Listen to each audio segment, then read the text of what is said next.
Welcome to the TactIQ Sporting Director's Edge Tactical Match Report for the Asian Cup 2027 qualifiers. Today we are breaking down the critical tactical patterns from the match between Sri Lanka and Thailand. This analysis covers the opening 15 minutes and 53 seconds of play, specifically focusing on the sequence that gave Thailand a 1-0 lead at the 6:18 mark. Based on 21 analyzed tactical frames, we break down the fundamental tactical patterns. Thailand operated in an attack-minded 4-3-3. Pushing both fullbacks very high and using wide wingers to stretch the play. Their most dangerous pattern involved the left winger repeatedly dribbling into the box against Sri Lanka's right back. In contrast, Sri Lanka sat in a passive, flat 4-4-2 mid-block. While their back four remained compact, a dangerous 10 to 15 meter gap existed between their midfield and defensive lines, and their flat shape left both flanks critically exposed. Moving to the match timeline, we can divide these first 16 minutes into distinct phases of control. From kickoff to minute 3, Thailand asserted complete dominance with 90% of the play, using a high press to force Sri Lanka into a deep, passive block. This relentless pressure culminated in the opening goal at 6:18. Importantly, Thailand did not sit back after scoring. They maintained 80% dominance up to the 9.5-minute mark. It wasn't until the final minutes of this phase that the game opened up, as Sri Lanka pushed higher and both teams began to tire. So how exactly did Thailand capitalize on these patterns? This brings us to the anatomy of the opening goal. In the next few slides, we will meticulously deconstruct Thailand's 28-second left flank overload and the devastating tempo shift they used against Sri Lanka. What might appear at first glance as a routine sequence of possession was actually a calculated 16-touch offensive algorithm. As you can see on the pitch map, this 28-second buildup is entirely localized to the left flank. It was engineered specifically to collapse Sri Lanka's defensive block before Thailand executed a rapid vertical strike. We can break this sequence down into 3 distinct architectural phases. Phase 1 is the trigger at 5:32, resulting from an unforced Sri Lankan error. Phase 2 is the isolation, a methodical 21-second rondo on the left touchline, designed to bait the defensive trap.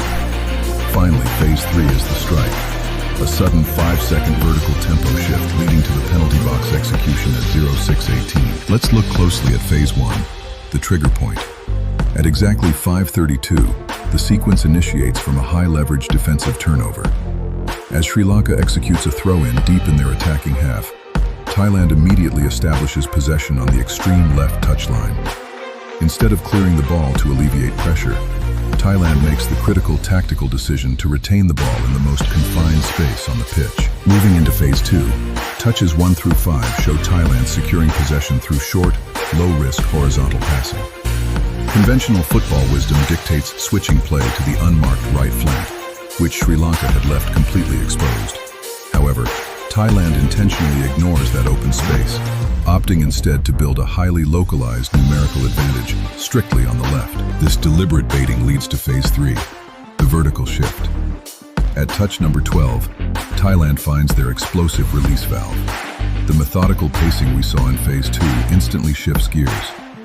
Sri Lanka's defense is entirely bypassed as Thailand carries the attack deep into the final third in a matter of just 2 seconds, culminating in the goal. Zooming back out to the broader match, this slide highlights the specific weaknesses identified during this entire 15-minute phase. For Sri Lanka, the critical vulnerabilities were their right back being completely exposed to Thailand's left winger, and that 10 to 15 meter gap between their lines. Furthermore, their short goalkeeper distribution continuously played right into Thailand's high press. For Thailand, despite their dominance, they showed vulnerabilities by pushing both fullbacks high simultaneously, which risks counterattacks, and leaving their center backs isolated. Based on these patterns, we offer targeted coaching recommendations. For the Thailand coach, maintain the high press and continue exploiting the left winger's dribbling, as it successfully caused the goal. However, consider adding a second runner to the far post during those left-sided drives, and ensure both fullbacks do not push high at the exact same time. For the Sri Lanka coach, it is absolutely critical to provide midfield cover for the right back and immediately drop 5 meters to compress that midfield defense gap. Additionally, the goalkeeper must stop short distributions and go direct to bypass the Thai press. That concludes our TactIQ Sporting Director's Edge report on the opening phase of the Sri Lanka versus Thailand match. This tactical breakdown was powered by TactIQ, built, breakdown, and analyzing 21 keyframes of the match. Thank you for listening.